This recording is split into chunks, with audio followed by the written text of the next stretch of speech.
2.5 ವರ್ಷ ಆಗಲಿ ಅಂತೇಳಿ ನಾನು ಹೈಕಮಾಂಡ್ನವ್ರಿಗೆ ಹೇಳಿದ್ದೆ. ಅದ್ರ ಮೇಲೆ ಚರ್ಚೆಗಳು ಹುಟ್ಕೊಂಡಿದ್ದು. 2 ವರ್ಷ ಆದಮೇಲೆ ರೀಸಫಲ್ ಮಾಡೋಣ ಅಂತ ಹೇಳಿದ್ದೆ. ಅದ್ರ ಮೇಲೆ ಚರ್ಚೆಗಳು ಈಗ ರೀಶಫಲ್ಗೆ ಡೇಟ್ ಫಿಕ್ಸ್ ಆಯ್ತಾ ಸರ್? ರೀಶಫಲ್ಗೆ ಡೇಟ್ ಸಂಪುಟ ಪುನರಚನೆಗೆ ಆಗುತ್ತಾ ಸರ್?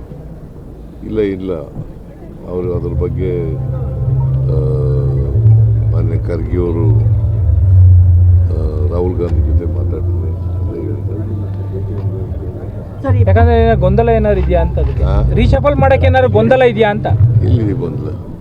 ನೀವೆಲ್ಲ ಗೊಂದಲ ಕ್ರಿಯೇಟ್ ದೆಹಲಿನಲ್ಲಿ ಆಗುತ್ತೆ ಅಂದ್ಕೊಂಡು ಬಂದಿದ್ರಿ, ಇನ್ನು ಡೇಟ್ ಫಿಕ್ಸ್ ಆಗಿಲ್ಲ ಅಂತ ಹೇಳ್ತಾರೆ. ಎಲ್ಲಿ ಹೇಳಿದ್ದೆ ನಾನು?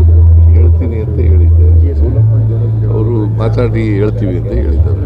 ಸರ್, ಖಾಲಿ ಇರೋ ಸರ್ ತುಂಬಿದ್ರೆ ಹೇಗೆ ಸರ್? 4 ಖಾಲಿ ಇದೆಯಲ್ಲ ಸರ್? ಅದು ಸಚಿವ ಸಂಪುಟ 4 ಖಾಲಿ ಇದೆಯಲ್ಲ ಸರ್? 2 ಖಾಲಿ. ಅದು ಫಿಲ್ ಆಗುತ್ತೆ ಹೇಗೆ ಸರ್ ಅಂತ? ಒಟ್ಟು 34 ಇರಬೇಕು. ಈಗ ಪ್ರಧಾನಿ ನಾಗೇಂದ್ರ ಒಬ್ಬ,